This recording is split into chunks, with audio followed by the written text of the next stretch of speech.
അപ്പോസ്തലൻ തെസ്സലോനിക്ക സഭയ്ക്ക് എഴുതുകയാണ്. ബഹു കഷ്ടത്തിലായിരുന്നു കേട്ടോ. നിങ്ങൾ പരിശുദ്ധാത്മാവിന്റെ സന്തോഷത്തോടെ വചനം കൈക്കൊണ്ടു. കഷ്ടത്തിലാണ്. പക്ഷെ സഭയെ വന്നു ദൂത് കേട്ടപ്പോൾ ആർത്ത് വിളിച്ച് കൈയടിച്ച് സ്തോത്രം ചെയ്ത് അതങ്ങേറ്റെടുത്ത്. എന്ത് സംഭവിച്ചെന്നറിയാവോ? ആ ചുറ്റുവട്ടത്തുള്ള എല്ലാ ദേശങ്ങളിലും ഇവരുടെ വിശ്വാസം മുഴങ്ങിച്ചെന്നു.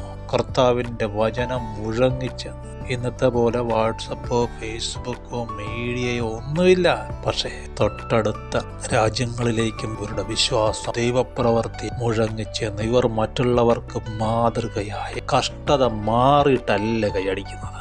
സഭയിൽ വന്ന് പരിശുദ്ധാത്മാവിന്റെ സന്തോഷത്തോടെ ഏറ്റെടുത്താൽ സ്വർഗം നിങ്ങൾക്ക് വേണ്ടി ഇറങ്ങി വരും. ബലം ആശ്രയം കർത്താവിലുള്ള മനുഷ്യർ ഭാഗ്യവാന്മാർ. അവർ സാഹചര്യത്തെ മാറ്റും, അവർ അന്തരീക്ഷത്തെ മാറ്റും, കണ്ണുനീർ താഴ്വരയെ അവർ നീരുറവാക്കി മാറ്റും. ഹല്ലേലൂയ.